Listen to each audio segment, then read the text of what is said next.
दर्शकों नमस्कार, समय चक्र और आपके एक और एपिसोड में आपका हार्दिक स्वागत, अभिनंदन। पिछली बार हमने बात की थी विभिन्न विषयों पर। आज से मैं आपके सामने शुरू कर रहा हूं एक नया विषय, एक नया टॉपिक। आखिर ज्योतिष की गणना किस हिसाब से निकाली जाती है, ज्योतिष विषय आखिर आया कहां से, इसके बेसिक्स में क्या है। ज्योतिष को मुख्य रूप से दो भागों में बांटा गया है। पहला है गणित ज्योतिष और दूसरा है फलित ज्योतिष। ये दो ही इसके मुख्य खंड हैं। कुछ लोग जो है वो केवल गणित ज्योतिष पर विश्वास करते हैं और उसके जो रिजल्ट्स या जो प्रिडिक्शंस का हिस्सा था वो कहलाता है फलित ज्योतिष। जो फलित ज्योतिष वाला खंड है उस पे अलग अलग ज्योतिष शास्त्रियों ने अपने अलग अलग विचार रखे हैं, अपने अलग अलग विषय रखे हैं। गणित ज्योतिष पर लगभग एक ही सिद्धांत, एक ही विषय, एक ही आधार है। गणित ज्योतिष का सीधा सीधा अर्थ यह कि आभा मंडल, आकाशीय मंडल में जो भी ग्रह विचरण कर रहे हैं वो किस हिसाब से विचरण करते हैं, उनकी क्या ग्रहों की स्थितियां होती है, कितनी गति से वो घूमते हैं और किस ग्रह से उनकी दूरी क्या है। ज्योग्राफिकल ग्राउंड्स जो किसी भी ग्रह के या आकाशीय मंडल के आपको मिलते हैं विज्ञान के हिसाब से, वही सारे सिद्धांत, सारे नियम इस पर भी लागू होते हैं। किसी शहर में सूर्योदय कब होगा, उस शहर का सूर्यास्त कब होगा, कब सूर्य ग्रहण लगेगा, कब चंद्र ग्रहण होगा, ये जो भी फलांक या परिणाम आप लोगों के सामने ज्योतिष शास्त्र के आते हैं वो आते हैं गणित ज्योतिष के हिसाब से। आप टीवी देखते होंगे, रोज एपिसोड्स में आप देखते होंगे इतनी तारीख को सूर्य ग्रहण है, इतनी तारीख को चंद्र ग्रहण है।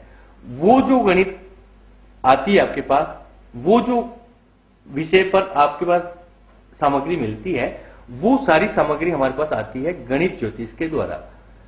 कौन सा ग्रह मार्गी हो रहा है, कौन सा ग्रह वक्री हो रहा है, ये सारे जो कुछ भी परिणाम निकलते हैं वो सारे निकलते हैं गणित ज्योतिष के हिसाब से। एकदम एक्यूरेट कैलकुलेशंस, एकदम एक्यूरेट रिजल्ट्स। इसी का जो दूसरा हिस्सा है वो है फलित ज्योतिष।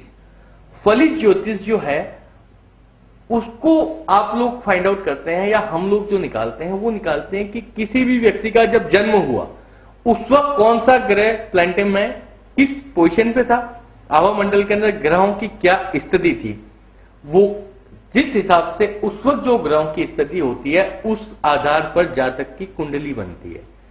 उस कुंडली के आधार पर उसके परिणाम निकाले जाते हैं कि कौन सा ग्रह कहां पर है, उससे उस पर्टिकुलर व्यक्ति पर किस तरह से प्रभाव पड़ेगा। ये जो सारा हिसाब किताब जो निकाला जाता है वो निकाला जाता है फलित ज्योतिष में। उसमें एक व्यक्ति की कुंडली बन जाती है। सपोज कीजिए किसी का आज जन्म हुआ है, इस वक्त जिस ग्रह की जो स्थिति है उसके आधार पर उस व्यक्ति की कुंडली बन जाती है, जो कहलाता है गोचर आज की क्या स्थिति बनती है। उस हिसाब से उस कैलकुलेशंस को आपके जीवन पर किस तरह से एप्लीकेबल होना है या किस तरह से वो ग्रह अपना कार्य करेंगे, वो जो डिसीजंस हैं वो निकाले जाएंगे। अब आप इसको मोटा मोटी समझ चुके होंगे। मेनली जो है 9 ग्रह हैं। 7 जो ग्रह हैं वो सोम से रविवार तक जो हम लोग दिन बोलते हैं वो है। 2 जो ग्रह हैं वो छाया ग्रह कहलाते हैं, वो है राहु और केतु। इन 9 ग्रहों को मिलाकर के फलित ज्योतिष के सारे निर्णय निकाले जाते हैं। इसके अलावा कुछ और ग्रह मिले हैं, कुछ और ग्रहों के ऊपर अनुसंधान जारी है। उसका व्यक्ति के ऊपर कोई प्रभाव पड़ेगा या नहीं पड़ेगा, या पड़ता है या नहीं पड़ता है, ये एक अनुसंधान का विषय और ये निरंतर जारी है इसके ऊपर अनुसंधान। जैसे इनमें से किसी ग्रह का प्रभाव किसी व्यक्ति के ऊपर पड़ता है तो वो ग्रह शायद समय काल में बढ़ते जाएंगे या घटेंगे, मगर अभी तक इनका कोई भी यूज मुख्य रूप से ज्योतिष शास्त्र के अंदर नहीं होता है। कुछ ऐसे ग्रह हैं जो एक लंबी अवधि तक किसी भी तरह का विचरण नहीं करते हैं, एक ही स्थान पर रहते हैं, एक ही पर्टिकुलर पोजीशन में रहते हैं, तो उनका भी निर्णय नहीं निकाला जाता है। इसके अलावा उन ग्रहों को 12 अलग अलग घरों के अंदर व्यवस्थित किया जाता है। उन घरों को एक एक नाम दिया गया है, लग्न से लेकर के खट स्थान तक जो है 12 विभाजन किए गए। एक जीवन की तरह आप इसको समझे, मनुष्य के जीवन में जो मुख्य रूप से भाग होते हैं, जो मुख्य रूप से विभाजन होते हैं, उनको उन 12 खंडों में बांटा गया है। उन 12 खंडों के अंदर जिस हिसाब से उस वक्त जो ग्रहों की स्थिति होगी वो पोजीशन उन घरों में आ जाती है। अब उस व्यक्ति पे उस ग्रह का क्या प्रभाव रहेगा, कौन सा ग्रह उसके लिए पॉजिटिव है और कौन सा ग्रह उसके लिए नेगेटिव है। इसके अलावा फलित ज्योतिष के अंदर उसकी दशा का रूपांतरण किया गया है। एक प्रत्येक व्यक्ति को महादशा चलती है किसी भी एक ग्रह की, और एक उसकी प्रत्यांतर दशा चलती है जो कहलाती है विषयोत्तरी दशाएं। इन दशाओं का भी व्यक्ति पे प्रभाव रहता है। सपोज कीजिए कि किसी व्यक्ति को कोई पर्टिकुलर दशा किसी पीरियड में लगी, उसने काफी ग्रो किया, और दूसरी ग्रह दशा लगते ही उस आदमी का पतन शुरू हो जाता है। ये जो सिचुएशंस बनती है, जिसको हम कहते हैं समय का अच्छा आ जाना और समय का खराब हो जाना, ये आती है दशाओं की वजह से। ग्रह अपनी उसी स्थिति में रहेंगे, किसी भी जातक की, किसी भी व्यक्ति की कुंडली में ग्रह अपनी स्थिति उस व्यक्ति की कुंडली में कभी भी नहीं बदलते। मगर गोचर के हिसाब से जो ग्रह मार्गी या वक्री होते हैं, या जो ग्रहों की स्थिति समय के साथ परिवर्तित होती रहती है, वो भी अपना प्रभाव उस व्यक्ति पे डालते रहते हैं। मगर इसका मतलब ये नहीं हुआ कि उस व्यक्ति की कुंडली बदल गई। उस व्यक्ति की कुंडली नहीं बदलेगी, मगर वो ग्रह जैसे जैसे, माफ कीजिएगा, वो ग्रह जैसे जैसे विकसित होते रहेंगे, उस हिसाब से उस व्यक्ति के जीवन में परिस्थितियों में बदलाव आता जाएगा। जैसे कि शनि की 7.5 एक व्यक्ति को लगती है और एक को उतरती है। अब उसका शनि तो वहां का वहां है, उसका चंद्रमा तो वहां का वहां है कुंडली, मगर जैसे ही उसकी स्थिति में परिवर्तन आया, शनि ने अपनी स्थिति बदली, उस हिसाब से किसी को शनि की 7.5 लगी, किसी को शनि की ढैया लगी। ये जो प्रभाव डालते हैं ग्रह, वो उस व्यक्ति के ऊपर अवश्य डालते हैं, मगर उसकी कुंडली के अंदर कोई भी ग्रह एक बार उसके जन्म के समय के बाद परिवर्तित नहीं होता है। दूसरी बात, दशाएं, उसको जो महादशा और प्रत्यांतर दशा लगती है, वो एक ही बार तय होती है और उसी हिसाब से चलती है। अब मैं आपको कल इससे आगे बताऊंगा कि किस तरह से उन ग्रहों का प्रभाव एक व्यक्ति पर पड़ता है, या वो तय होते हैं कि इस हिसाब से इस जातक का जीवन चक्र या जीवन काल चले। श्री राजेश जी श्रीमाली भारतवर्ष के विभिन्न शहरों में समय समय पर उपलब्ध रहते हैं। अपनी कुंडली जन्मपत्री संबंधी विश्लेषण एवं परामर्श हेतु आप अग्रिम अपॉइंटमेंट लेकर उनसे मिल सकते हैं। आप अपनी किसी भी व्यावसायिक, पारिवारिक, शारीरिक अथवा मानसिक समस्या के समाधान हेतु निजी तौर पर या टेलीफोन द्वारा भी संपर्क कर सकते हैं। हमारे टेलीफोन नंबर हैं 0291 265 6540। हमारे मोबाइल नंबर हैं 098290 24288। अन्य मोबाइल नंबर 098291 24288, या आप ईमेल के द्वारा भी श्री राजेश जी श्रीमाली से परामर्श कर सकते हैं। rajesh_shrimali@ymail.com। श्री राजेश जी श्रीमाली द्वारा ज्योतिष के गूढ़ रहस्यों और ग्रहों का आम व्यक्ति पर प्रभाव विषय पर लिखित अद्वितीय पुस्तक समय चक्र और आप शीघ्र प्रकाशित होने जा रही है। पुस्तक की प्रति बुक करवाने हेतु संपर्क करें 09462094110 0291 2656540।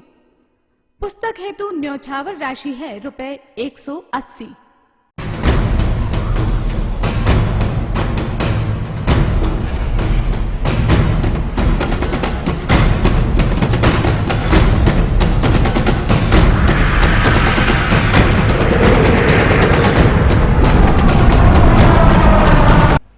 दर्शकों नमस्कार, समय चक्र और आपके एक और एपिसोड में आपका हार्दिक स्वागत, अभिनंदन।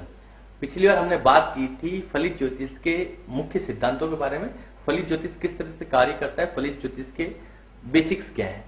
आज मैं आपके सामने बात करूंगा फलित ज्योतिष के परिणाम जो है वो सबके सामने है ही है, फलित ज्योतिष किस तरह से काम करता है। अब यहाँ पे एक विचारधारा आ जाती है जो हर आदमी के मन में एक चीज पैदा करती है, हर आदमी के मन में अवश्य उठती है कि भाग्य, समय, किस्मत नाम की कोई चीज है अवश्य, मगर कर्म का इसमें क्या रोल है, कर्म किस तरह से कार्य करता है, कर्म का कोई रोल है भी या नहीं है, या भाग्य ही सब कुछ है। ये एक विचारणीय प्रश्न है, गूढ़ प्रश्न है और सदियों से चला आ रहा है।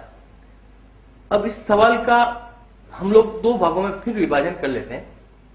कुछ संसार में लोग हैं जो केवल कर्म योग्य है, कर्म ही उनके लिए सब कुछ है, जो उन्होंने कार्य किया है, जो वो कर्म करते हैं उसी को सर्वोपरि मानते हैं। समय, किस्मत नाम की किसी भी अवधारणा को वो लोग स्वीकार नहीं करते। समय की एक अवधारणा को स्वीकार करते हैं कि जैसे जैसे व्यक्ति का जीवन बढ़ेगा उसके आयु के साथ साथ उसके अंदर कुछ उपलब्धताएं बढ़ जाएगी, कुछ चीजों की कमी आ जाएगी। जैसे शरीर जैसे जैसे बढ़ेगा आयु के साथ, एक समय शरीर सर्वश्रेष्ठ अवस्था में पहुंच जाता है, उसके बाद जैसे उसकी आयु बढ़ती है उसके शरीर के अंदर कमी आने लग जाती है। बाकी उनका जो रिजल्ट है या जो उनकी अवधारणा है वो ये है कि कर्म ही सब कुछ है। जो कर्म मैंने किया है उसी के मुझे परिणाम मिलते हैं। मैंने अगर जीवन में अच्छा काम किया तो उसके मुझे अच्छे परिणाम मिलते हैं, मैंने अगर बुरे काम किए हैं तो उसके मुझे बुरे काम परिणाम मिलते हैं। बिल्कुल ठीक बात है। दूसरे जो संसार में लोग हैं उनकी अवधारणा यह है कि मैं मनुष्य मात्र कुछ भी नहीं हूं, करने वाला ईश्वर है। ईश्वर का अर्थ मैं यहां पे ले लूंगा ग्रह नक्षत्र, हमारी कुंडली, हमारा ज्योतिष, उसी के प्रभाव हम लोग जीवन में मानते कि जो कुछ करने वाला है वो ईश्वर है। ईश्वर जैसा चाहता है वैसा ही होता है, होनी अटल है। मैं उसमें किसी भी तरह का कोई भी परिवर्तन नहीं ला सकता या नहीं कर सकता। मेरे जीवन में ये लिखा हुआ था इसलिए ये हुआ, मेरे जीवन में एक कष्ट लिखा हुआ था इसलिए ये आया, मेरे जीवन में ये खुशी लिखी हुई थी इसलिए मुझे ये मिली। मैं कुछ भी नहीं हूं, ये भी बात बिल्कुल ठीक है, मगर विरोधाभास हमेशा से बना हुआ है, रहेगा। ऐसी क्या चीज है, इन दोनों के बीच में एक बहुत पतली सी लकीर आ जाती है, बहुत डिस्टेंस पतला हो जाता है। इसलिए कहते हैं कि जहां पे डिस्टेंस सबसे कम होगा वहां हमेशा विरोध होगा। अब इस लकीर को मैं थोड़ा सा क्लियर करने की कोशिश करूंगा। कर्म और भाग्य दोनों एक साथ कार्य करते हैं, एक ही समय में कार्य करते हैं। जैसा व्यक्ति का कर्म होगा उसमें अगर उसका भाग्य साथ देगा तो वो कंटिन्यूस ग्रोथ करेगा, अगर उसका भाग्य साथ नहीं देगा तो उसकी ग्रोथ रुक जाएगी। एक आदमी दिन में 18 घंटे काम करके भी कुछ नहीं पाता, एक आदमी 1 घंटे काम करके बहुत कुछ पा लेता है।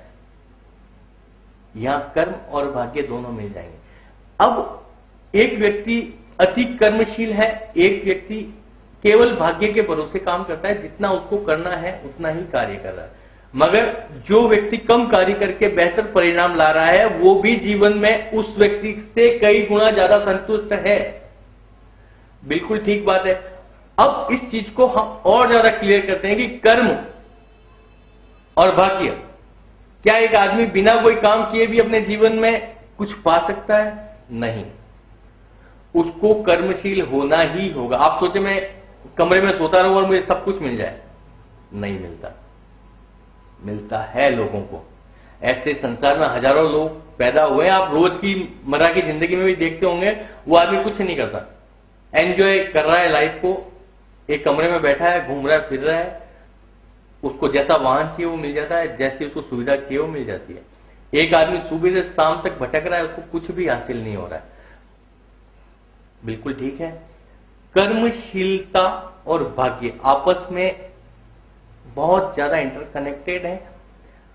चाणक्य ने तो यहां तक कह दिया है कि अगर किसी व्यक्ति का भाग्य कितना ही श्रेष्ठ हो, अगर वो कर्मशील नहीं है, वो काम के प्रति जागरूक नहीं है या काम के प्रति सीरियस नहीं है, तो भाग्य अपनी व्यवस्थाएं बदल देता है और वो कहीं और पहुंच जाता है, उस व्यक्ति से उसका भाग्य रूठ जाता है। यहां तक बिल्कुल ठीक बात है। मगर यहां पे एक और छोटी सी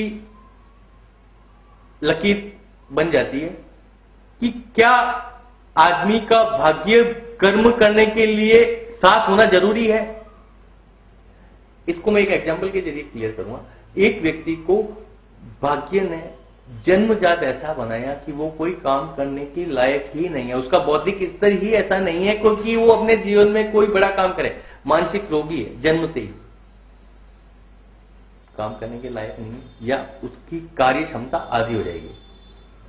नेत्रहीन व्यक्ति है, कार्य क्षमता आधी हो जाएगी, भाग्य ने उससे आंखें छीन ली, कुछ ऐसे जीवन में काम है जो वो कर ही नहीं सकता, उसको हमेशा किसी न किसी का सहारा लेना ही पड़ेगा। मूक बधिर है जन्मजात, उसको भाग्य का सहारा लेना ही पड़ेगा। वो कुछ भी नहीं कर सकता जब तक वो इस बात को नहीं स्वीकार करेगा कि ईश्वर ने मुझे ये शक्ति मेरे जीवन में प्रदान नहीं की है। उसको ये बात माननी ही होगी, सदैव माननी होगी। एक आदमी महलों में पैदा होता है और जीवन के एक चरण में वो झोंपड़ी में पहुंच जाता है, एक आदमी झोंपड़ी में पैदा होता है और महलों में पहुंचता है। ये सिर्फ एक विषय पर बात हो गई, भौतिक स्तर पे। इसके अलावा बहुत से विषय हैं, शारीरिक संरचना है, शारीरिक बनावट, हमारे शरीर में इतने अंग हैं, उनमें से एक अंग के अंदर अगर स्टार्स ने या भाग्य ने हमारे साथ खेल खेल लिया, हम उस अंग से वंचित हो जाते हैं और उस अंग की वजह से हमारा जीवन आधा हो जाता है। उसकी श्रृंखला हम लोग कभी नहीं भर पाते हैं। इसलिए कहते हैं पहला सुख निरोगी काया। निरोगी काया देने वाला कौन है? हमारा भाग्य, ये ईश्वर, ये ग्रह अगर हमारी कुंडली में अच्छी स्थिति में बैठे हैं, जो हमें स्वस्थ शरीर देते हैं, वो ही बहुत बड़ी बात है। पहला सुख निरोगी काया इसीलिए कहा गया है कि अगर आपका काया, आपका स्वास्थ्य स्वस्थ है तो ही आप अपने जीवन में बेहतर परिणाम ला सकते हैं, बेहतर कोशिशें कर सकते हैं, अपनी स्टेमिना को यूज कर सकते हैं। अगर ग्रहों ने ऐसी आपकी कुंडली में स्थिति ही नहीं बनाई कि आप स्वस्थ रहें, तो आपकी कार्य क्षमता ऑटोमेटिक कम हो जाएगी। आप उतने कर्मशील रह ही नहीं सकते, आपकी क्षमताओं में कमी होगी, आपके कार्य पर उसका सीधा प्रभाव पड़ना ही पड़ना है। आपको ईश्वर ने एक अच्छा कंठ नहीं दिया और आप सोचे मैं एक अच्छा गायक कलाकार बनूंगा, असंभव है। ईश्वर का दिया हुआ वरदान है। आपकी ग्रहों में स्थिति सेकंड हाउस में से कोई पोजीशन बनेगी, ऐसे कोई अच्छे ग्रह बैठे होंगे जिसकी वजह से आपको अच्छा स्वर, अच्छा कंठ मिलेगा। 6th हाउस, कोई अच्छा ग्रह बैठा होगा, इसलिए एक व्यक्ति अपने पूरे जीवन में कभी भी बुखार भी फेस नहीं करता। थ्रू आउट पैदाइश से लेके 80 साल की आयु तक स्वस्थ जीवन जीता है। एक व्यक्ति जन्म लेते ही कई रोगों के साथ पैदा होता है। दर्शकों, इसी विषय को मैं कल आगे बढ़ाऊंगा, अवश्य देखते रहे इस कार्य को। धन्यवाद। श्री राजेश जी श्रीमाली भारतवर्ष के विभिन्न शहरों में समय समय पर उपलब्ध रहते हैं। अपनी कुंडली, जन्मपत्री संबंधी विश्लेषण एवं परामर्श हेतु आप अग्रिम अपॉइंटमेंट लेकर उनसे मिल सकते हैं। आप अपनी किसी भी व्यावसायिक, पारिवारिक, शारीरिक अथवा मानसिक समस्या के समाधान हेतु निजी तौर पर या टेलीफोन द्वारा भी संपर्क कर सकते हैं। हमारे टेलीफोन नंबर हैं 0291 265 6540, 0291 265 6540। हमारे मोबाइल नंबर हैं 098290 24288, 098290 24288। अन्य मोबाइल नंबर 098291 24288, 098291 24288। इन शहरों में मिलने हेतु संपर्क करें। समय चक्र और आप D190 कमला नेहरू नगर, जोधपुर। फोन नंबर है 098290 24288, 098291 24288 या 0291 265 6540। या आप ईमेल के द्वारा भी श्री राजेश जी श्रीमाली से परामर्श कर सकते हैं। rajesh_shrimali@ymail.com। श्री राजेश जी श्रीमाली द्वारा ज्योतिष के गूढ़ रहस्यों और ग्रहों का आम व्यक्ति पर प्रभाव विषय पर लिखित अद्वितीय पुस्तक समय चक्र और आप शीघ्र प्रकाशित होने जा रही है। पुस्तक की प्रति बुक करवाने हेतु संपर्क करें 094620 94110, 0291 265 6540। पुस्तक हेतु न्यौछावर राशि है ₹180।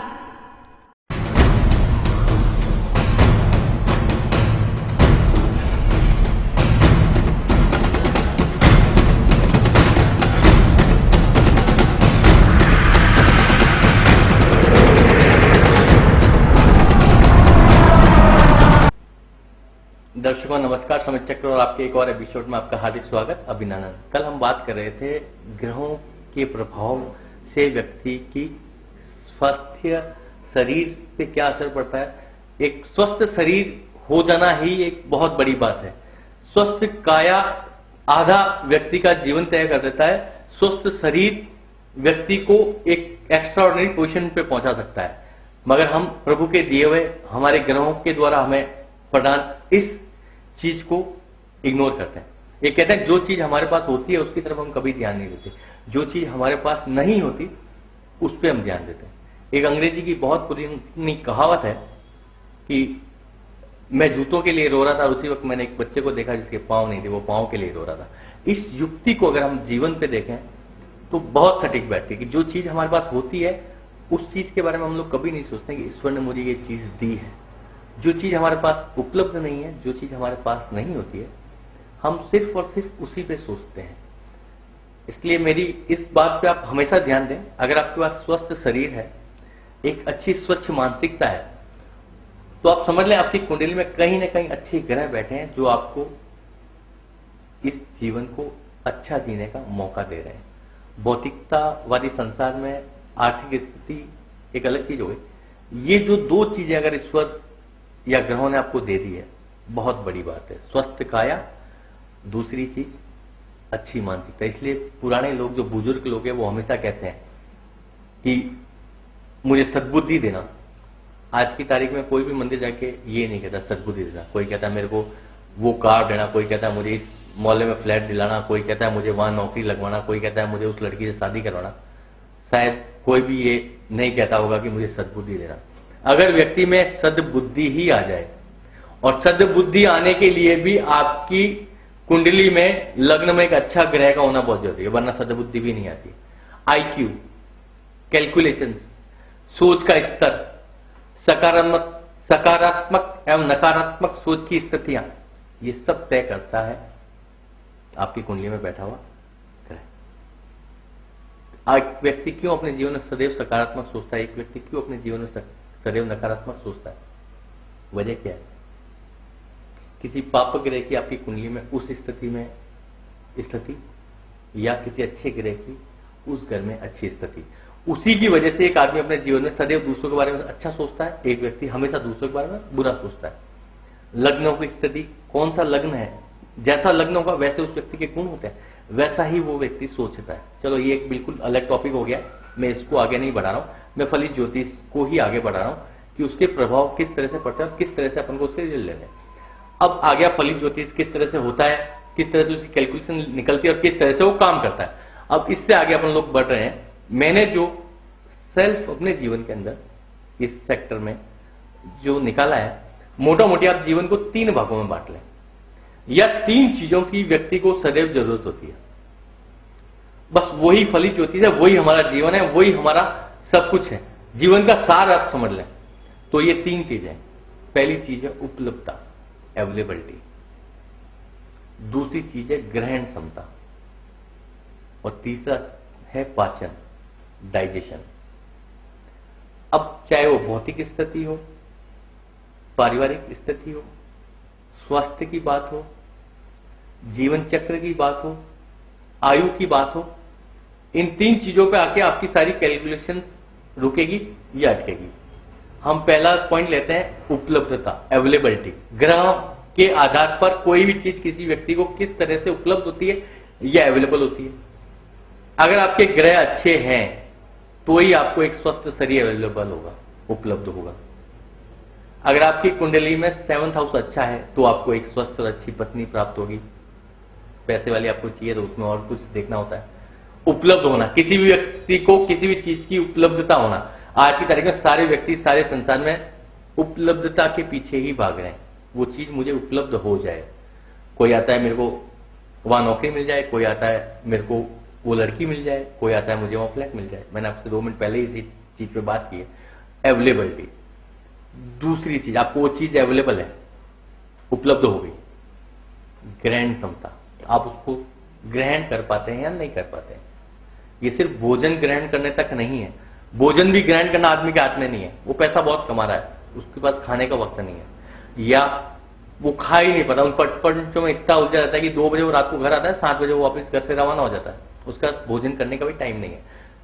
इसी तरह से कोई भी दूसरी चीज ग्रहण, सपोज कीजिए आपको एक अच्छी पत्नी मिल गई, सुंदर सुशील अच्छे घराने की, आप इतने व्यस्त हैं, आप विदेशों में ही घूम रहे हैं, आप उसको ग्रहण ही नहीं कर पाते, भोग ही नहीं पाते, उसके साथ अपना समय ही नहीं दे पाते। उपलब्ध है आपको, भाग्य ने आपको वो चीज उपलब्ध करवाई, मगर ग्रहण करने के समय कोई न कोई ग्रहों में ऐसी कमी है, कोई न कोई ऐसी स्थिति बन जाती है, कोई न कोई ऐसी पोजीशन है जिसकी वजह से आप उसको ग्रहण नहीं कर पाते।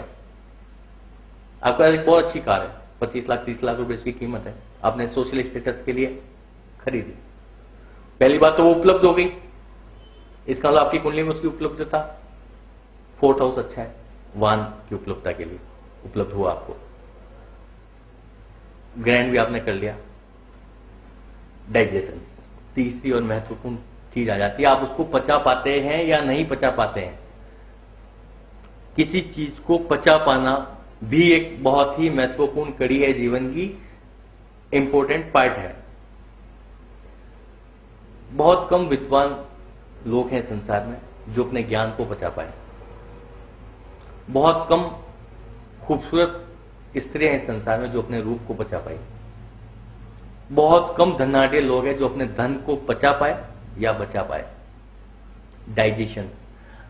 डाइजेशन अच्छे होना भी ग्रहों पर निर्भर है, आपकी कुंडली पर है कि आप किसी चीज को उपलब्ध होने के बाद भी डाइजेस्ट कर पाते हैं या नहीं कर पाते हैं। ये तीनों चीजें, उपलब्धता, ग्रहण क्षमता और पाचन, डाइजेशन, ये तीनों अगर किसी व्यक्ति के अलाइनमेंट में है या अवेलेबल है, आप समझ लें उसको सातों सुख प्राप्त है। और इस संसार में अभी तक किसी को भी सातों सुख प्राप्त नहीं है। 7 सुख संसार में कहे गए हैं, सातों सुख अभी तक इस संसार में शायद किसी को भी प्राप्त नहीं है। कोई बिरला पुरुष या स्त्री और मुझे अभी तक नहीं मिला है, तो बात दूसरी है। इन तीनों चीजों के ऊपर ही संसार की सारी जन्मपत्रियां, सारी कुंडलियां आधारित रहेगी या रहती है। इन 3 सवालों के अलावा कोई भी सवाल अभी तक नहीं है। मैं हिंदुस्तान के अंदर हजारों लोगों से मिलता हूं, मिल चुका हूं, मिलता रहूंगा अगर ईश्वर ने चाहा तो। यही 3 महत्वपूर्ण सवाल है, यही 3 महत्वपूर्ण बिंदु है। मैं आपके सामने फिर दोहरा रहा हूं, उपलब्धता, ग्रहण क्षमता और पाचन, डाइजेशन। इन तीनों के अलावा कोई भी विषय नहीं है, कोई भी दूसरी चीज नहीं है। दर्शकों, इन तीनों पॉइंट्स को मैं कल बेहतर तरीके से आपके सामने प्रस्तुत करूंगा, बताऊंगा कि कौन सा ग्रह किस स्थिति में होने से कौन सी चीज उपलब्ध होती है, उपलब्ध हो जाए व्यक्ति किस तरह से उसका भोग करता है, और उसके बाद उसकी डाइजेशन सिस्टम किस तरह से उसको प्रभावित करता है। धन्यवाद। श्री राजेश जी श्रीमाली भारतवर्ष के विभिन्न शहरों में समय समय पर उपलब्ध रहते हैं। अपनी कुंडली, जन्मपत्री संबंधी विश्लेषण एवं परामर्श हेतु आप अग्रिम अपॉइंटमेंट लेकर उनसे मिल सकते हैं। आप अपनी किसी भी व्यावसायिक, पारिवारिक, शारीरिक अथवा मानसिक समस्या के समाधान हेतु निजी तौर पर या टेलीफोन द्वारा भी संपर्क कर सकते हैं। हमारे टेलीफोन नंबर हैं 0291 265 6540। हमारे मोबाइल नंबर हैं 098290 24288। अन्य मोबाइल नंबर 098291 24288। या आप ईमेल के द्वारा भी श्री राजेश जी श्रीमाली से परामर्श कर सकते हैं। rajesh_shrimali@ymail.com। श्री राजेश जी श्रीमाली द्वारा ज्योतिष के गूढ़ रहस्यों और ग्रहों का आम व्यक्ति पर प्रभाव विषय पर लिखित अद्वितीय पुस्तक समय चक्र और आप शीघ्र प्रकाशित होने जा रही है। पुस्तक की प्रति बुक करवाने हेतु संपर्क करें 09462094110 0291 2656540। पुस्तक हेतु न्यौछावर राशि है ₹180।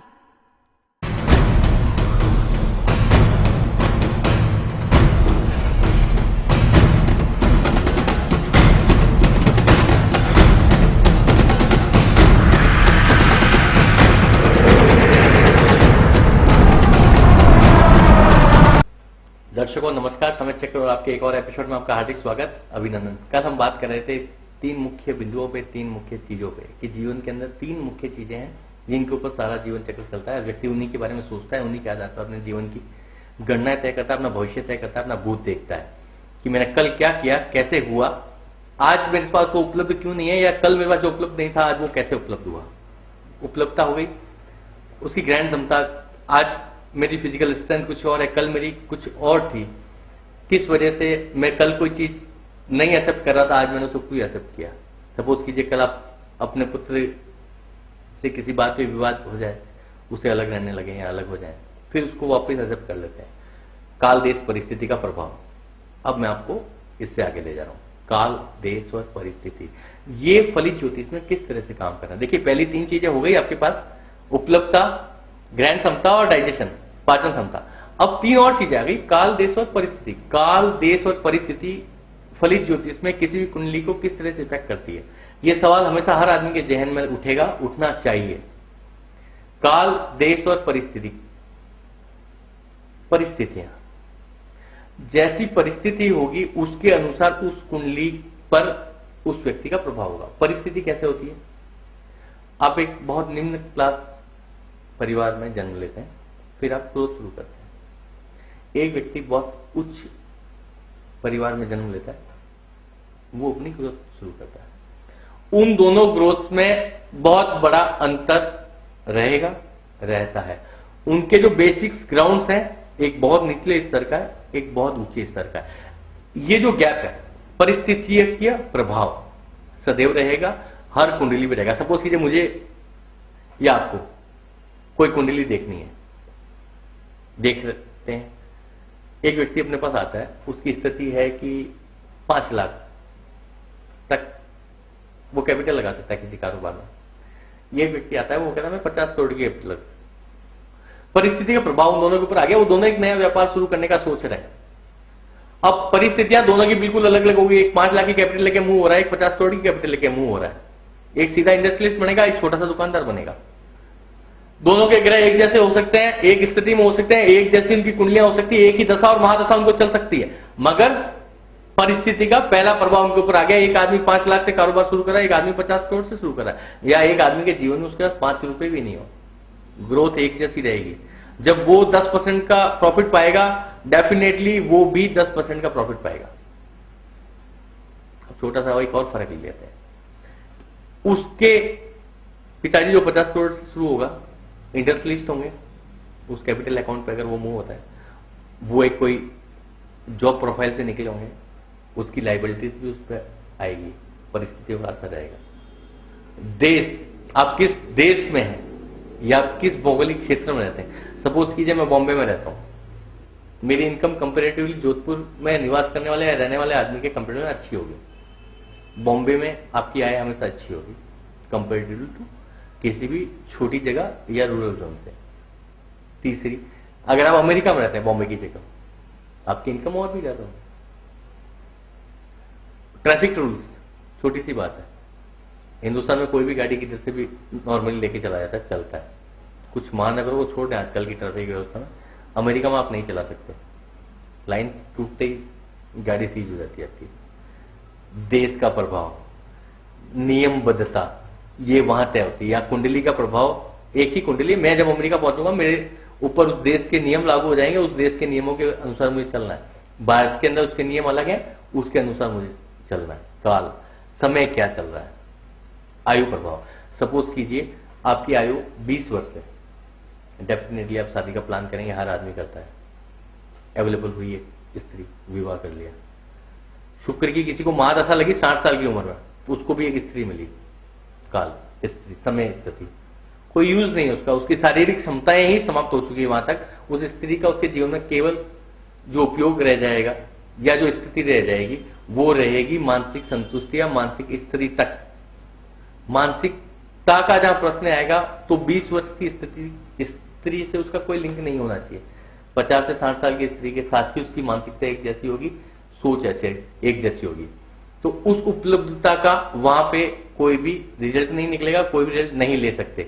तो काल, देश और परिस्थिति कुंडली को प्रभावित करती है, ठीक है। उसका प्रभाव हमेशा आपको अपनी कुंडली पे देखना ही होगा। अब एक और महत्वपूर्ण चीज मैं यहां पे क्लियर कर दूं, इसके बाद मैं कल से अलग अलग टॉपिक्स पे आपसे चर्चा करूंगा। कैरियर्स किस तरह से है, लव मैरिजेस के जो मैटर्स है वो किस तरह से है, स्वास्थ्य किस तरह से है, कोई स्पोर्ट्समैन अगर बनना चाहते हैं तो वो किस तरह से कुंडली देख के अपन पता करेंगे, गायक कलाकार बनना चाहता है किस तरह से, एजुकेशन सेक्टर्स के अंदर कोई अगर जीवन जी रहे हैं तो किस तरह से, इंडस्ट्रीज, नेट प्रॉफिट्स, लॉसेस, ये अलग अलग टॉपिक्स हैं जिनके ऊपर मैं अगले कुछ दिनों में चर्चा शुरू कर दूंगा, या जैसी परिस्थिति होगी उस हिसाब से एपिसोड्स आपके सामने आने लग जाएंगे। अगली बात इससे जुड़ी हुई है ताकि आप और ज्यादा क्लियर समझ लें। एक व्यक्ति को एक चीज अवेलेबल हो जाती है, उस चीज का वो उपभोग करने लगता है और समय की धारा में उस की कुंडली में कुछ ऐसी पोजीशन बन जाती है कि वो उससे हट जाता है या उससे दूर हट जाता है। सब कुछ है उसके अंदर, कैलिबर भी है, एप्लीकेबिलिटी भी है, उसके अंदर वो पावर भी है, सब कुछ है, मगर भाग्य कुछ समय के लिए या उसके स्टार्स कुछ समय के लिए उसका सपोर्ट नहीं करते हैं, जिसकी वजह से वो आदमी उस स्तर तक नहीं पहुंच पाता जहां पर दूसरा व्यक्ति पहुंच जाता है। मेरे जीवन में एक बहुत ही मैंने अपने बचपन से देखा है जो मुझे प्रभावित करता है, हो सकता है आप मेरे विचारों से सहमत नहीं हो। सचिन तेंदुलकर और विनोद कांबली। सचिन तेंदुलकर जी विश्व के महानतम खिलाड़ी हैं, अति कर्मयोगी व्यक्ति है, अति भाग्यशाली व्यक्ति है। यही स्थिति विनोद कांबली के साथ भी है।